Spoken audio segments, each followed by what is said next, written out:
Hi, everyone. Thank you so much for being here. I'm going to make this short and sweet because you did not come to hear me.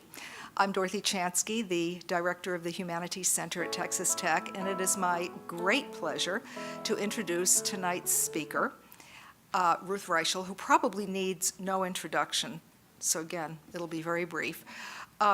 She's going to be talking tonight about writing about food, which may sound kind of obvious and naive or straightforward, but she has done this in many venues, outlets, forums, and that's part of what she's going to be talking about. She doesn't look old enough to have had several decades of this, but she packed a lot in.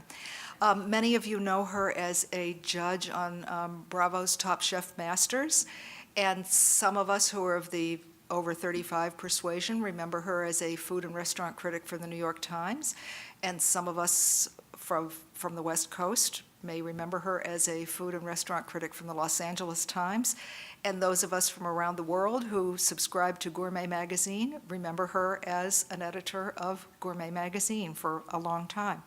So she's going to do all of this way better than I can. Thank you again for being here. Ruth Reichl.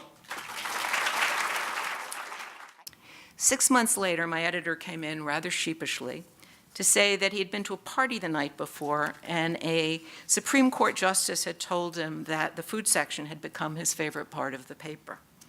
A man. And my editor started taking what we were doing seriously. And a few months after that, he came in waving a letter from a reader that said, "I love the articles this week on the Cambodian woman and how she cooks. Although I might never cook these recipes myself, articles like this help me understand my neighbors." And that, of course, was the point. The comment made me very happy. Running that food section was extremely rewarding, and I was reluctant to give it up to go back to writing restaurant reviews. But when the New York Times called, well, it's the New York Times. And I was ready to go home. If I'm being honest, being the restaurant critic of the New York Times was enormous fun. And yet, I was really frustrated, because in the mid-90s, American food started changing again in extraordinarily dramatic ways, and I really wanted to write about that. Because while I'd been reveling in all this deliciousness, horrific things were taking place behind the scenes, and I thought more people should know about it. I could go into all that, salmonella in chickens, draining the oceans of species, overuse of fertilizers, farmer suicide rates, obesity epidemic, but that's another speech. But what worried me is that people didn't know about these things. It worried me so much that in 2006, when I was asked to speak to the National Conference of Newspaper Editorial Writers, I gave an impassioned speech urging them to tell their readers about what was going on in the food space. They were shocked. A mere 10 years ago, the 350 educated newspaper editorial writers I was speaking to didn't know about any of these things. They didn't know that 80% of all the antibiotics used in America are fed to perfectly healthy animals. They didn't know that we had fished most of the large fish out of the oceans, or about the pesticides that were creating dead zones in the ocean.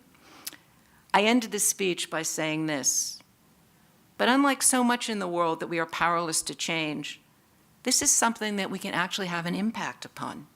Your readers can change this. All they have to do is change the way they shop. And I believe that it's up to all of us to make sure that our readers are aware of exactly how powerful they are. The editorial writers sat there literally stunned by what I had been telling them. They hadn't known, and it galvanized them. In the months that followed, I got so many requests for the speech that I kept printed copies available to send to anyone who asked. But here's the thing. I couldn't give that speech today. It's not that the problems don't exist. They do. But they aren't hidden anymore. These issues now show up in our papers every day. 10 years ago, I was begging the editorial writers to stop ignoring food issues. Now food issues are front-page news across the country. That's an amazing change. Millennials have tugged food into the realm of popular culture and given restaurants a new kind of respect. Previous generations went out to celebrate special occasions, but eating out has now become an everyday occurrence. Food used to be something to eat. Now it's something to talk about, as important as music, art, and movies. The internet certainly played its part. As we spend increasing hours buried in our computers, the very fact that food can't be virtually consumed gives it a special resonance. Of course, you can post pictures of what you're eating, and people certainly do it by the millions. But there's no substitute for the scent of onions caramelizing in butter, the sound of stock on the stove, or the shocking coldness of an ice cream cone. And no photograph will ever be as thrilling as a piece of chocolate cake. Even the most avid technocrat must occasionally escape from virtual space, and what better place to do it than the kitchen? Well, this grand passion for food eventually led to questions. It was pretty much inevitable. Where we began asking, is our food coming from? What's going into it? Who's in charge? The answers are unsettling. Modern technology has changed the way almost everything we eat is raised, caught, created, consumed, and transported.